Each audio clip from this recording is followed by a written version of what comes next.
Il existe dans les mondes des livres qui ne doivent pas être lus.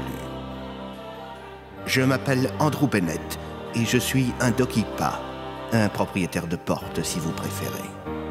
Inspecteur, arrêtez! Inspecteur! Précommandez dès maintenant votre figurine Andrew Bennett sur shop.superflamestudio.com. Le lien est en description. Bonjour à tous, je suis content de vous revoir. J'espère que vous allez bien, que vous avez apprécié l'épisode précédent et que vous apprécierez tout autant celui-ci. Servez-vous un petit chocolat chaud, installez-vous confortablement, fermez les yeux et laissez-vous guider par le son de ma voix. Mes amis, nous repartons ensemble pour Marmottin et d'autres lieux. Soyez les bienvenus dans le 8e chapitre de cette Super Flame Story.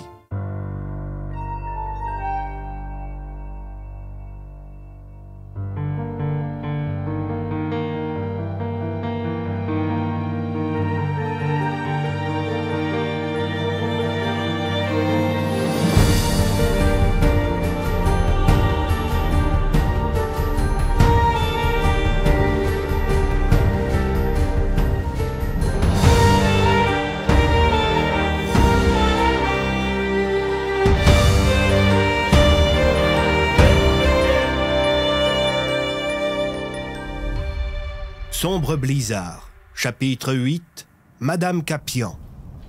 L'intérieur du domicile de Madame Capian n'avait pas changé. La maison dans laquelle elle vivait depuis tant d'années était une des plus anciennes de Marmottin. À vrai dire, ce n'était pas vraiment une maison, mais plutôt un chalet, tant le bois était présent dans les murs et la charpente. Seul le sol et le sous-sol étaient faits en béton. « Il y a longtemps qu'on ne vous a plus vu à Marmottin !» lança la maîtresse des lieux à l'inspecteur, qu'elle connaissait bien. « Malheureusement, les temps sont difficiles, Madame Capian, » répondit Nathan avec un regard compatissant.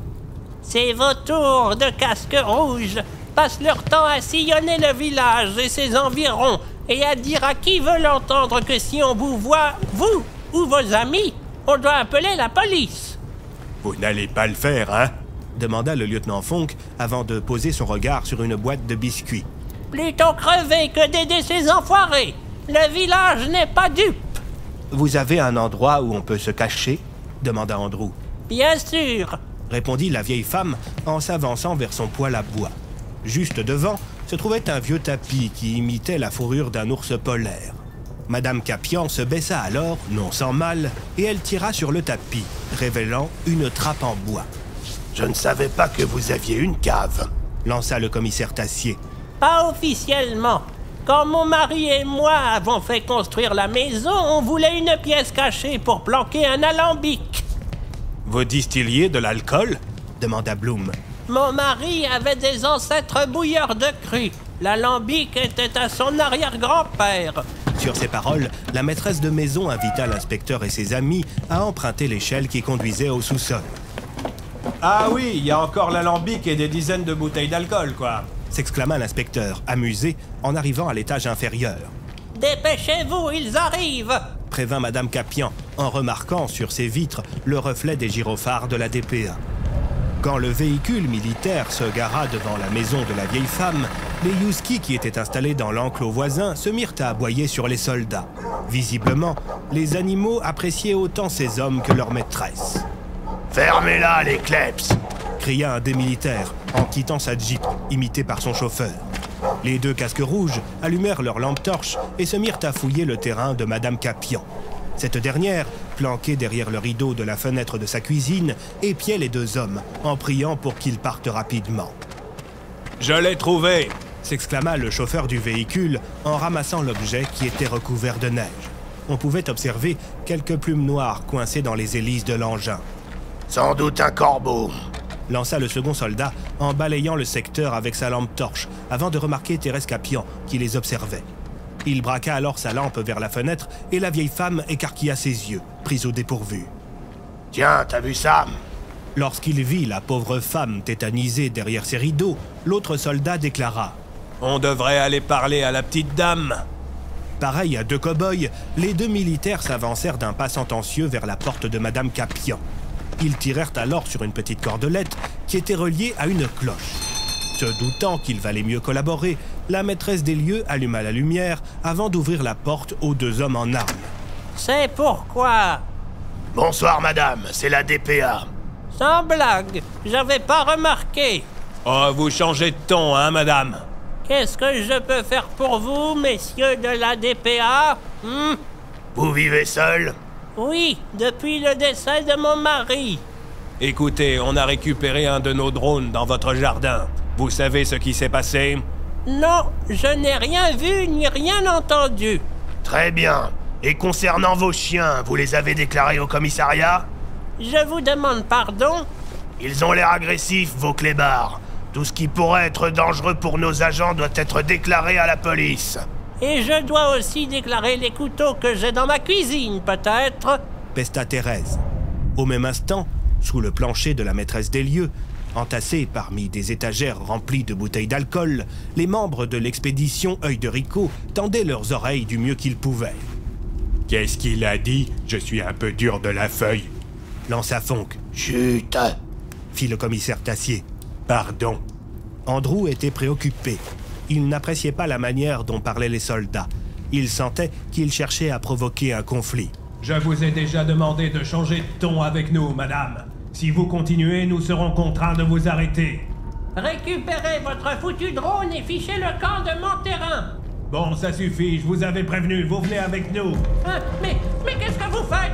Lâchez-moi! Lâchez-moi! Malotru! Et merde, on dirait qu'ils sont en train de l'arrêter! S'exclama l'inspecteur Bloom en s'avançant vers l'échelle avant d'être retenu par Josiane. Faites pas ça, mon loulou. Moi aussi, j'y monterais bien, mais c'est une mauvaise idée. Mais c'est dégueulasse ce qu'ils font. Chut! Reprit Tassier, furieux. Lâchez-moi, maudit casque rouge! La ferme, morue! Vous êtes en train de braquer un pistolet sur une vieille femme sans défense! C'est ça, allez, bougez votre cul. Unité 13 pour CDO. Ici CDO, je vous écoute, unité 13. C'est bon, on a le drone. On procède également à l'interpellation d'une civile pour outrage. Terminé. Comme les militaires étaient visiblement en train de forcer Madame Capian à sortir et qu'elle protestait, ces chiens se mirent à aboyer de toute leur force, voulant protéger leur maîtresse. « Dis à tes clébards de la boucler ou je leur colle une balle !» ordonna un des soldats. Au sous-sol, on se demandait de quoi il en retournait. « Vous pensez qu'ils l'ont embarqué ?»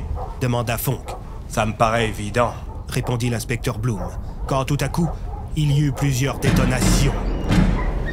L'instant d'après, plus aucun chien n'aboyait. « Ah, les enfoirés !» grogna Tassier, tandis qu'on entendit la Jeep démarrer et repartir toute sirène hurlante.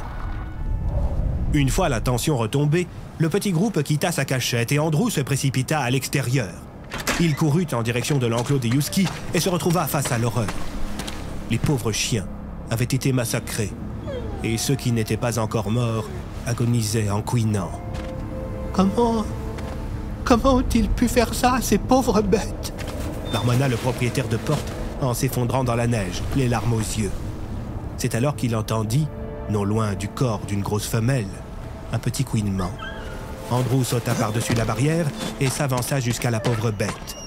Il vit alors un petit chiot qui était en train de lécher le corps de sa mère. Le Dokipa prit le petit animal contre lui et lui fit un câlin. « Salut, toi ?»« Ça va aller, Andrew ?» demanda Rico en se posant sur la barrière, inquiet pour son ami qu'il savait très sensible. « Oui, je crois. »« Ces enflures vont nous le payer », s'exclama Bloom. « Chaque chose en son temps, les enfants !» répondit Tassier, quand des lueurs bleues firent leur apparition sur la route. « Planquez-vous !»« C'est la DPA qui revient ?» demanda Bloom en se cachant derrière un tas de neige. « Non, ça c'est un de nos véhicules !» répondit Fonck en faisant des papouilles au nouveau protégé d'Andrew, qui bâilla. Bientôt, le véhicule se gara devant chez Madame Capian et son conducteur mit les pleins phares avant d'en sortir avec sa lampe torche. « Les copains, vous êtes là ?»« C'est le blanc !» s'exclama Tassier en se levant, ce qui fit sursauter son ami. « Oh, bon sang, commissaire, vous m'avez fait peur !»« Pourquoi vous avez mis autant de temps ?» demanda l'inspecteur Bloom. « C'est la DPA. Ils m'ont forcé à escorter un de leurs convois. J'allais pas allumer mon clignotant et vous attraper au vol. » « Effectivement, c'est une bonne raison. » lança Fonck en sortant à son tour de sa cachette en compagnie d'Andrew et Josie. « Lieutenant, ça fait plaisir de vous revoir. » Moi aussi, le blanc, moi aussi. Quand le capitaine remarqua l'absence d'aboiement, il braqua sa lampe torche vers l'enclos, découvrant l'hécatombe provoquée par ses prédécesseurs. Qu'est-ce qui s'est passé? Marbre rouge. Déclara Tassier. Ces fumiers ont embarqué Madame Capian et ils ont tué ses chiens. Ah, quelle merde. Bon, c'est pas que je vous aime pas, hein, mais je commence à me les geler. Déclara Josie en allant vers la voiture du capitaine avant de monter à l'avant pour profiter du chauffage. Vous avez pu récupérer des infos utiles? S'enquit le policier en uniforme. Oui, Reprit Tassier. Josie a fait du bon boulot. C'est pour ça qu'on est là. On va creuser un peu plus le sujet des travaux. Si vous voulez, j'ai mon cousin qui a une boîte de BTP accréditée sur le chantier. Je pourrais vous mettre en lien. Oui, volontiers, c'est une bonne idée. Comment ça se passe au Comico? Ladier est très autoritaire et il est copain comme cochon avec le préfet. Ils ont mis en place une politique de tolérance zéro. Je vois. On a aussi 2 nouvelles recrues dans l'équipe, les sergents Vega et Winfield. Ils sont tous les 2 en équipe. Ils sont fiables? Je ne pense pas. Ils ne respectent pas les procédures et on dirait que le commissaire n'a pas de prise sur eux. C'est bizarre. D'accord. Très bien. Est-ce que je dois ramener quelqu'un à Marmottin à part Josie? Non, surtout pas. Reprit Tassier. Si vous vous faites choper, on est mort. On va plutôt profiter de la nuit pour se rendre au village à pied. Entendu. Répondit Leblanc en sortant de sa poche une clé qu'il donna au commissaire. La maison est à ma sœur. Elle a quitté Marmottin l'année dernière. C'est au 8 bis rue du Fendoir. C'est en plein centre-ville, alors faites attention. Le groupe d'amis était tellement absorbé par ce qui venait de se passer et ses échanges avec Leblanc qu'aucun ne remarqua que, caché derrière un sapin, un homme portant une tenue noire et un masque respiratoire doré les observait. Dans son regard, on pouvait lire un certain amusement.